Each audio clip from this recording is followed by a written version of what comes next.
નમસ્કાર, એમની રિપોર્ટ સાથે હું છું દાનવી માલી। વાત કરીએ તમામ મહત્વપૂર્ણ ખબરોની। શરૂઆત કરીએ દ્વારકાથી। પોલીસ સ્ટેશનમાંથી પોલીસની ગાડી ચોરાઈ છે। તો પોલીસ સ્ટેશનમાંથી ચોરાઈ ગયું છે સરકારી વાહન। પોલીસની સરકારી જીપ લઈ અજાણ્યો શખ્સ નાસ્યો હતો। તો સરકારી વાહન બોલેરો GJ18 GB 7269 લઈને અજાણ્યો શખ્સ ફરાર થયો। તો ચોરાયેલું પોલીસનું સરકારી વાહન જામનગરથી મળી આવ્યું છે। પોલીસના ચોરાયેલા વાહન સાથે એક શખ્સને ઝડપી લેવામાં આવ્યો છે। તો સમગ્ર ઘટનાની જાણ થતાં જિલ્લા પોલીસની ટીમો કામે લાગી હતી। LCB, SOG સહિતની પોલીસની ટીમ તપાસમાં જોતરાઈ છે।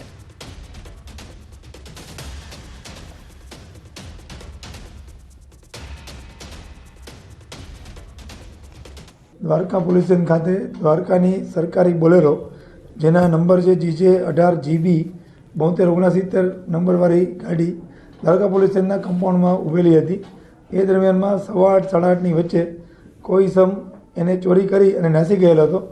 આ વાતની ખબર પડતા તુરત જ દ્વારકા જિલ્લાના તમામ અધિકારી અને પોલીસ સ્ટેશનને એલર્ટ કરવામાં આવેલા હતા અને આ અંગેની તપાસ હાથ ધરતા માલુમ પડેલ કે આ બોલેરો છે એ પ્રથમ અહીંયાનું કુરંગા ટોલ નાકું પાસ કરી ગયેલ ને ત્યારબાદ ખંભાળિયા ટોલ નાકું પાસ કરી ગયેલ, જેથી બાજુના જિલ્લા જામનગરને પણ એલર્ટ કરવામાં આવેલ હતું અને આયત્રથી જામનગર ખાતે ટીમ પણ મોકલવામાં આવેલી હતી।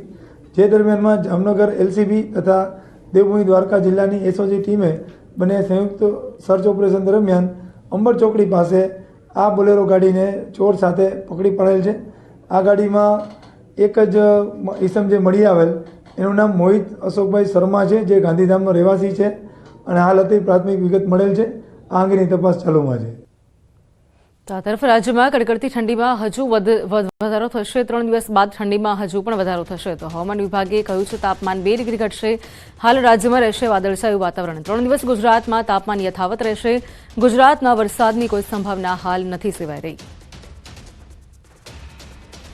अगले 4-5 दिन में पूरे गुजरात स्टेट में बारिश होने का कोई संभावना नहीं है, लेकिन अगले 2-3 दिन में क्लाउड जरूर रहेगा। क्लाउड अपर लेवल क्लाउड मतलब हाई क्लाउड रहने का संभावना है। कहीं कहीं जगह में एक हफ्ता क्लाउड होने का संभावना है। और टेम्परेचर देखा जाए तो टेम्परेचर में अभी 2-3-4 दिन तक टेम्परेचर में ज़्यादा चेंजेस होने का संभावना नहीं है, लेकिन 3-4 दिन का बाद एटलीस्ट 3 दिन का बाद 2 से 3 डिग्री फॉल भी हो सकता है कहीं कहीं जगह में। बारिश की कोई भी जगह पे संभावनाएं है क्या? नहीं। टेम्परेचर कितना नोट डाउन होगा? टेम्परेचर अभी जो अहमदाबाद में रिपोर्ट हुआ है 18 डिग्री सेल्सियस एंड गांधीनगर में 16.5 डिग्री सेल्सियस और नलिया में 10.8 डिग्री सेल्सियस यानी 11 डिग्री सेल्सियस रिपोर्ट हुआ है। બીજી બાજુ 2023માં વાતાવરણમાં વારંવાર ફેરફાર જોવા મળ્યો। શિયાળાની શરૂઆત થતાની સાથે જ માવઠું થયું હતું, જે બાદ અરબી સમુદ્રમાં સક્રિય થયું વાવાઝોડું વારંવાર ટ્રેક બદલીને ગુજરાત તરફ આવ્યું। તો સાથે અલ નીનોની અસર પણ ગુજરાતના વાતાવરણમાં જોવા મળી હતી। તો ગુજરાતમાં ડિસેમ્બર અને જાન્યુઆરીમાં કડકડતી ઠંડીનો અનુભવ થતો હોય છે, પરંતુ આ વર્ષે નબળા વેસ્ટર્ન ડિસ્ટર્બન્સના કારણે ઓછી ઠંડીનો અનુભવ થઈ રહ્યો છે। તો ઉત્તર તરફના પવનો ફૂંકાવાના બદલે ઉત્તર પૂર્વના પવનના કારણે વાતાવરણમાં ઠંડીનો ઓછો અનુભવ થઈ રહ્યો છે। તો છેલ્લા 5 વર્ષની सापेक्षમાં આ વર્ષે ડિસેમ્બરમાં લઘુત્તમ તાપમાન સૌથી ઊંચું નોંધાયું હતું। इस साल जैसे हम देखते हैं मोस्टली जो विंड का दिशा जैसे अभी ईस्टर्ली था, ईस्टर्ली के कारण से moisture Arabian bay of Bengal से आता है और कभी कभी एंटी साइक्लोनिक सर्कुलेशन बनने का कारण से अरेबियन सी में भी मॉइस्चर आता है। कभी कभी ईस्टर्ली की वजह से बे ऑफ बंगाल से भी मॉइस्चर आता है। इसके कारण से अभी सर्कुलेशन पैटर्न हम देख रहे हैं थोड़ा सा चेंज है इस साल। इसके कारण से मॉइस्चर आ रहा है अपर लेवल में, स्पेशली अपर एयर में। इसके कारण से टेम्परेचर ज़्यादा फॉल नहीं हो रहा। અને હવે વાત કરીએ ઉત્તરાયણ અંગે આગાહીની।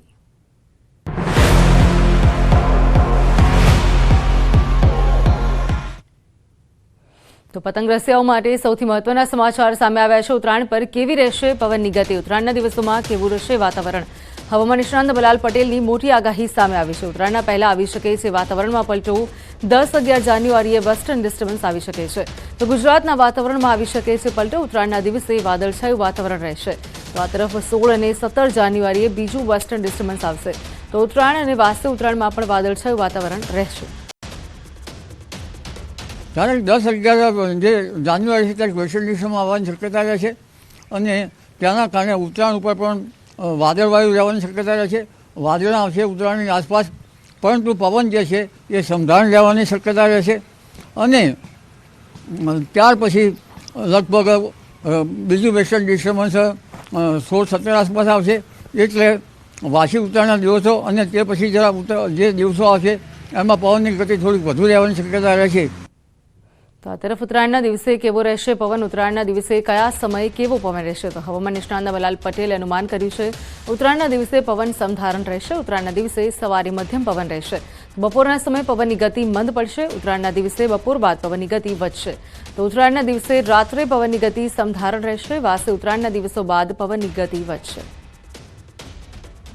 જોવા જઈએ તો એમાં લગભગ સવારનો પવન જે છે એ થોડોક રહેશે.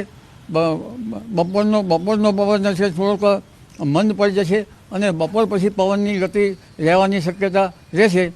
રાત્રિમાં પવન સમધાણ રહેવાની શક્યતા રહેશે, કારણ કે કુંભ રાશિ આસપાસ આ યોગો થઈ રહ્યા છે.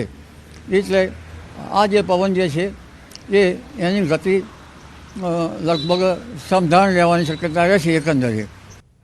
તો આ તરફ વર્ષની શરૂઆતમાં જ રાજ્યનું વાતાવરણ બદલાશે. હવામાન નિષ્ણાત નવલાલ પટેલની મોટી આગાહી છે. 10 અને 11 જાન્યુઆરીએ વેસ્ટર્ન ડિસ્ટર્બન્સ આવવાની શક્યતા છે. તો 10 થી 13 તારીખ સુધી વાતાવરણમાં પલટો આવશે. 11 જાન્યુઆરીથી ઠંડીનો ચમકારો પણ વધશે. તો 16 જાન્યુઆરીથી બીજું વેસ્ટર્ન ડિસ્ટર્બન્સ આવશે. 10-11 જે જાન્યુઆરી ત્યારે વેસ્ટર્ન ડિસ્ટર્બન્સ આવવાની શક્યતા રહે છે અને તેના કારણે ઉત્તરાયણ ઉપર પણ વાદળવાયુ રહેવાની શક્યતા રહે છે. લગભગ બીજું વેસ્ટર્ન ડિસ્ટર્બન્સ 16-17 આસપાસ આવશે. એટલે વાસી ઉત્તરાયણના દિવસો અને તે પછી જે દિવસો આવશે એમાં પવનની ગતિ થોડીક વધુ રહેવાની શક્યતા રહેશે. બીજી બાજુ ઉત્તરાયણ પહેલા ફરી ઝડપાયો છે મોતનો સામાન. ખેડામાં મોટા જથ્થામાં ચાઇનીઝ દોરી ઝડપાઈ છે. તો કઠલાલમાં ખેતરની ઓરડીમાંથી 98 બોક્સ દોરી જપ્ત કરાઈ છે. બાતમીના આધારે ક્રાઇમ બ્રાન્ચે ચાઇનીઝ દોરી ઝડપી પાડી છે. તો સિંહુજ અને પીઠઈની 2 યુવકો ખેતરમાં રાખ્યા હતો દોરીનો સમગ્ર જથ્થો. પોલીસે 2 લોકો વિરુદ્ધ ગુનો દાખલ કરી હાલ તપાસ હાથ ધરી છે. એક જગ્યાએથી ખૂબ મોટો જથ્થો પકડ્યો છે, જેમાં આશરે 5000 જેટલી રીલ્સ છે ચાઇનીઝ દોરીની. અને આ સાથે જે સંકળાયેલા લોકો છે, જે મંગાવનાર, જેના ખેતરની ઓરડીમાંથી મળ્યો છે એ, અને જે મેઇન મુખ્ય આરોપી છે, ત્રણેયની વિરુદ્ધમાં ગુનો દાખલ કરી આગળની કાર્યવાહી કરી રહ્યા છીએ. પરંતુ ખાસ શોકિંગ બાબત એ છે કે લોકોને પણ અમે અગાઉ ઘણી વખત અપીલ કરેલી છે, કારણ કે લોકોમાં અમુક પ્રકારની ડિમાન્ડ છે, ત્યારે આવા તત્વો કોઈને કોઈ લાલચમાં આવી રીતના ગેરકાયદેસર કૃત્યો કરે છે. પોલીસ ચોક્કસપણે એક્શન લે છે, પરંતુ લોકોના સપોર્ટની એટલા માટે જરૂર છે કે જો લોકો આ પ્રકારની ડિમાન્ડ નહીં કરે તો માર્કેટમાં ક્યાંય આ પ્રકારની વસ્તુ નહીં આવે. બીજી બાજુ સુરતના મહુવા તાલુકાના ખેડૂતોએ અધિકારીઓ પર હેરાનગતિ કરવાનો આરોપ લગાવ્યો છે. ખેડૂતો અને અગ્રણીઓએ મામલતદારને આવેદનપત્ર આપ્યું. તેમનો આક્ષેપ છે કે ખેતર સમથળ કરતા ખેડૂતોને જુદા જુદા નિયમ બતાવીને હેરાન કરવામાં આવે છે, પરંતુ તાલુકામાં ગેરકાયદેસર ચાલતા ઈંટોના ભઠ્ઠાઓ સામે કોઈ પ્રકારની કાર્યવાહી નથી કરવામાં આવતી. સૌથી વધુ મહુવા તાલુકામાં, સુરત જિલ્લામાં સૌથી વધુ ગેરકાયદેસર રીતે ઈંટના ભઠ્ઠાઓ ચાલે છે. એની એનઓસી પણ આ જ મામલતદાર ઓફિસ દ્વારા આપવામાં આવી હતી, પરંતુ આજ દિન સુધી એની પર કોઈ પણ પ્રકારના પગલાં લેવામાં આવતા નથી. અંબિકા પૂર્ણા નદી જે મહુવા તાલુકામાંથી પસાર થાય છે, એમાં પણ મોટા પ્રમાણમાં રેતી ખનન થાય છે. એની પર પણ આ મામલતદારશ્રી કોઈ પણ પ્રકારના પગલાં લેતા નથી. એ ટ્રેક્ટર અને જેસીબીના માલિકોને જે અત્યારે છેલ્લા 2-3 મહિનાથી હેરાનગતિ વહીવટી તંત્ર દ્વારા જે થઈ રહી હતી કે એક સર્વે નંબરમાં પુરાણ કરવાનો હોય, એ સર્વે નંબરમાંથી ત્યાંથી ત્યાં જ માટી કાઢવાની હોય અને એ લઈ જતા તંત્રને ધ્યાન પર આવતા એવા કેસોમાં પણ એ લોકોએ દંડ કર્યો છે. બીજી બાજુ ભર શિયાળે સુરેન્દ્રનગરમાં ડેમ ઓવરફ્લો થયો છે. ધોળીધજા ડેમ ભર શિયાળે ઓવરફ્લો થયો. ડેમ છલકાયો છે ત્યારે કોઝવે પર પાણી ફરી વળ્યા છે. કોઝવે પર પાણી ફરી વળ્યા ત્યારે વાહન ચાલકોને હાલાકી પડી રહી છે. કોઈ પણ આળસ કે બેરિકેડ નહીં મૂકવાથી વાહન ચાલકો જીવના જોખમે કોઝવે પરથી પસાર થતા નજરે પડ્યા છે. તો એક તરફ લોકોને પીવાનું પાણી પૂરતું નથી મળી રહ્યું, ત્યારે બીજી બાજુ પાણીનો વ્યય થઈ રહ્યો છે. ત્યારે ધોળીધજા ડેમ નર્મદાના પાણીથી ઓવરફ્લો થતા પાણીનો બગાડ થઈ રહ્યો છે. આ તરફ છોટાઉદેપુરના બોડેલી અને અલી ખેરવા ગામને જોડતા રસ્તાનું કામ 9 મહિનાથી બંધ થતા સ્થાનિકોને પારાવાર મુશ્કેલીનો સામનો કરવો પડી રહ્યો છે. 1,87,00,000ના ખર્ચે રોડ મંજૂર કરાયો હતો, પરંતુ 2 કિલોમીટર જેટલું કામ થયું હતું, પરંતુ કેટલાક મકાન માલિકોએ દબાણ કર્યું હોવાથી રોડનું કામ અધૂરું રહ્યું, જેના કારણે રોડ પર આવતા મુશ્કેલીના સ્થાનિકો રોડ પર સ્થાનિકોને હાલાકી ભોગવવી પડી રહી છે. તો રોડની કામગીરી માટે કોન્ટ્રાક્ટરે 3 ફૂટ જેટલું ખોદકામ પણ કર્યું હતું, જેના કારણે તમામ ગટરો ખુલ્લી થઈ ગઈ છે. તો પીવાના પાણીમાં ગટરના પાણી પણ ભળી રહ્યા છે. ત્યારે ગટરના ઢાંકણા ખુલ્લા હોવાથી બાળકો પડી જવાનો ભય પણ સતત સતાવી રહે છે. તો સ્થાનિકોના રોષને જોતા તાલુકા અને અધિકારી તથા પોલીસનો કાફલો દબાણ દૂર કરવા પહોંચ્યો હતો. આ તરફ તંત્રએ સ્થાનિકોને હૈયાધારણા આપી છે કે ટૂંક સમયમાં આ રોડનું આગળનું કામ શરૂ કરવામાં આવશે. કિલોમીટર સુધી તો બની ગયો છે. 2 કિલોમીટર પછી 5 સોસાયટીને રોડ બાકી છે. એ રોડ પર અત્યાર સુધી 9 મહિના થઈ ગયા, ત્યાં સુધી એ રોડનું કામ ચાલુ થયું નથી. આ ગટરનું ઢાંકણું ખુલ્લું છે, રોડનું કામ થતું નથી. અમે લોકો હેરાન પરેશાન થઈ ગયા છે. બુજુર્ગો કોઈ આવવા તૈયાર નથી. અમારા ઘરમાંથી 3 ફૂટનો ખાડો ખોદી નાખ્યો છે. ગટરનું પાણી બધું મિક્સ થાય છે. પીવાના પાણીમાં નાના બાળકોને પડવાનું ભય રહી છે. આ રોડનું કામ થતું નથી. મકાનમાં ચડવા ઉતરવાની તકલીફ રહી છે. હવે આનું જવાબદાર કોઈ નથી, એની કામગીરી કરવા દેતા નથી, આગળ કશું થવા દેતા.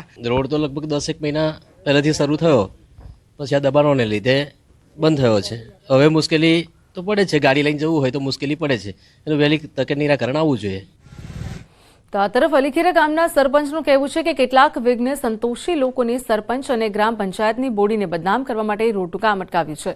તેમનું કહેવું છે કે વારંવાર રજૂ કરવામાં આવી રહ્યું છે, તેમ છતાં પણ કોઈ સાંભળવા તૈયાર નથી. ત્યારે અમારી માંગ એ છે કે તત્કાલિક આ રોડનું આગળનું કામ શરૂ કરવામાં આવે. એટલે કે અલીખેરા સરપંચને તથા અમારી બોડીને તમામ બદનામ કરવા માટે રોડ કામગીરી છેલ્લા 9 માસથી કામગીરી બંધ કરવામાં આવી હતી. રોડની કામગીરી માટે રસ્તાને ખોદી નાખવા આવતા અવરજવર માટે રાહદારીઓને મુશ્કેલ પડી રહી છે. જિલ્લા પંચાયત PWD જલ્દી નિકાલ લાવે તેવી રજૂઆત પણ કરેલ છે. આ તરફ કેન્દ્રીય ગૃહમંત્રી અમિત શાહ ગુજરાત આવશે. 30 ડિસેમ્બરે અમિત શાહના ગુજરાતમાં વિવિધ કાર્યક્રમ છે. ત્યારે અમદાવાદના SJVP ખાતે પુરાણી સ્વામી સ્મૃતિ મહોત્સવમાં તેઓ હાજરી આપશે. બપોરે 2:30 વાગે તેઓ ગાંધીનગરના NFSUમાં કાર્યક્રમમાં NSDFI મુખ્યાલયના શિલાન્યાસ કાર્યક્રમમાં ઉપસ્થિત રહેશે. સાથે જ E-માર્કેટ એવોર્ડમાં પણ તેઓ હાજર રહેશે. બીજી બાજુ ગુજરાત યુનિવર્સિટી બદનક્ષી કેસનો મામલો, જે અમદાવાદ મેટ્રો કોર્ટમાં સુનાવણી હાથ ધરાઈ છે. મેટ્રોપોલિટન કોર્ટ સંજયસિંહ સામે પ્રોડક્શન વોરંટ ઇસ્યુ કર્યું છે. તિહાડ જેલમાં બંધ સંજયસિંહ માટે કોર્ટ જેલની નોટિસ મોકલી છે. તો સંજયસિંહ હાજર રહ્યા બાદ સાક્ષીઓની તપાસ કરીને આગળની કાર્યવાહી આગળ વધશે. તો અરવિંદ કેજરીવાલની હાજરી મુક્ત માટેની અરજી કોર્ટ માન્ય રાખી છે. 11 જાન્યુઆરી બપોરે 12:30 વાગે વધુ સુનાવણી હાથ ધરાશે.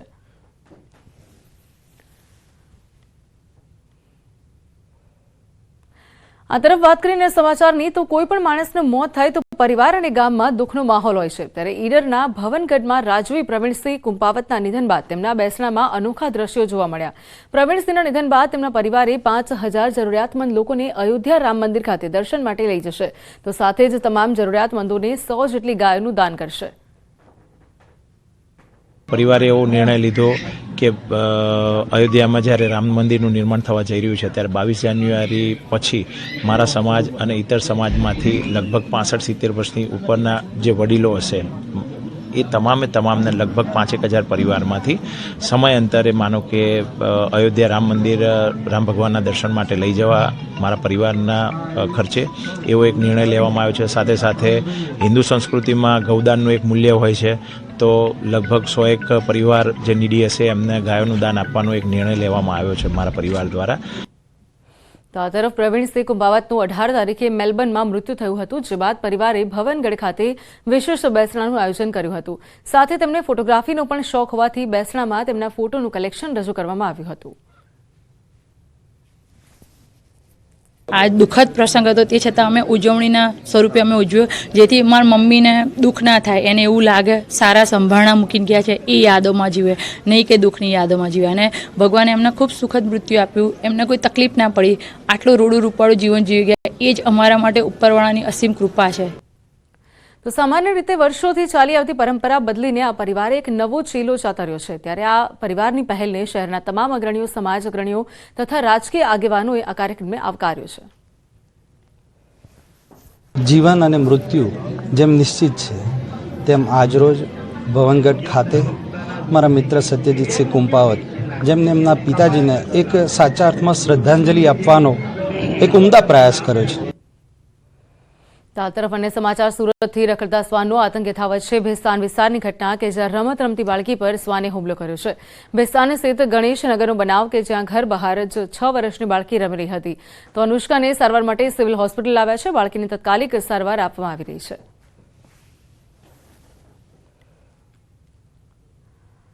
તો બીજી બાજુ વડોદરામાં રખડતા ઢોરનો આતંક. વૃંદાવન 4 રસ્તા પાસે ઢોર પાર્ટી ઢોર પકડવા જતાં દોડધામ મચી હતી. તો રખડતા ઢોરથી રાહદારી ઇજાગ્રસ્ત થયો છે. રખડતા ઢોરના ત્રાસથી રોડ પર સૂતેલા દિલીપ પટેલ ઇજાગ્રસ્ત થયા છે. તો ઇજાગ્રસ્તને સયાજી હોસ્પિટલમાં સારવાર હેઠળ ખસેડવામાં આવ્યા છે. જ્યારે મેં સવારે નોકરી પરથી આવ્યો ત્યારે મને ખબર મળી કે દિલીપભાઈની ઉપર ગાય ચડીને નીકળી ગઈ અને 2 છાતીમાં અને 2 પગ પર પગ મેકીને ભાગી છે. આજે એ માણસ ઘાયલ થયો છે અને અત્યારે એસએચજી હોસ્પિટલમાં દાખલ છે. અને હવે વાત કરીએ દીપડાની દહેશતની.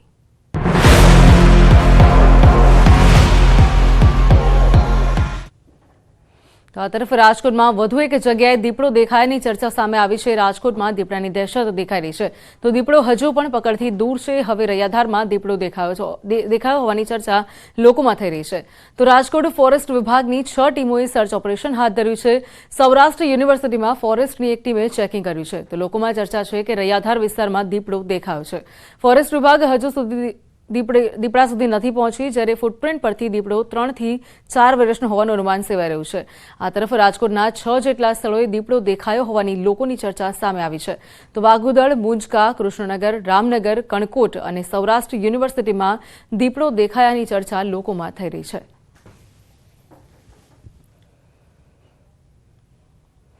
બીજી બાજુ રાજકોટ જિલ્લાના ગ્રામ્ય વિસ્તારમાં દીપડાની દહેશતથી લોકોમાં ફફડાટ ફેલાયો છે. કણકોટ, કૃષ્ણનગર વિસ્તારમાં દીપડાએ ધામા નાખ્યા છે. ફરી દીપડા દેખાતા લોકોમાં ભયનો માહોલ છે. તો રોડ પર જતા દીપડાનો વિડીયો પણ વાયરલ થયો છે. બીજી તરફ દીપડાના આટાફેરાથી લોકોમાં ભયનો માહોલ છે. તો લોકો રાત્રે ઘરની બહાર નીકળતા પણ ડરી રહ્યા છે.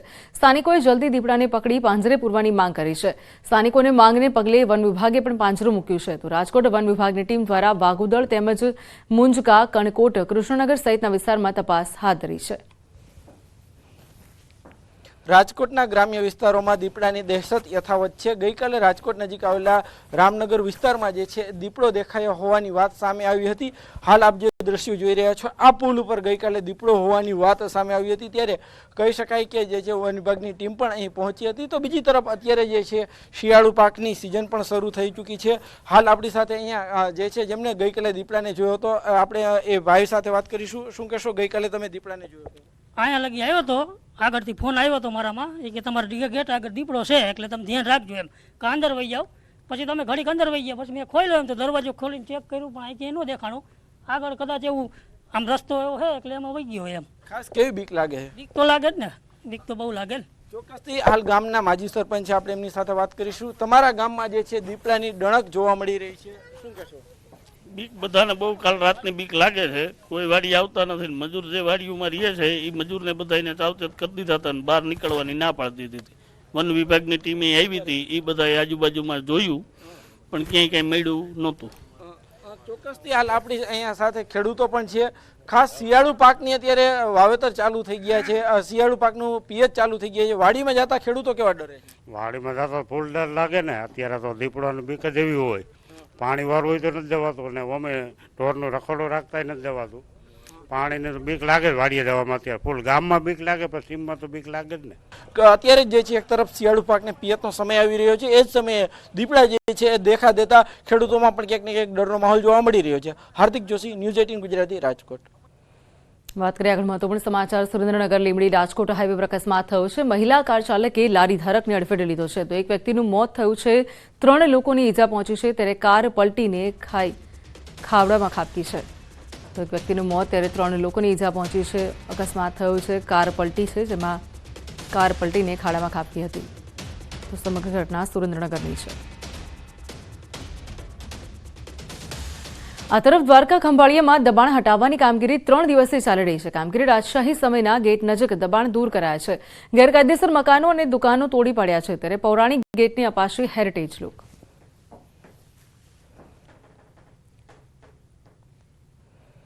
બીજી બાજુ જામનગરમાં ગરફોડ ચોરી કરતી ગેંગ ઝડપાઈ છે. પોલીસે 3 શખ્સોની ધરપકડ કરી છે. તો લાલપુર, કાલાવડ, ભાણવડમાં ચોરી કરતી હતી આ ગેંગ.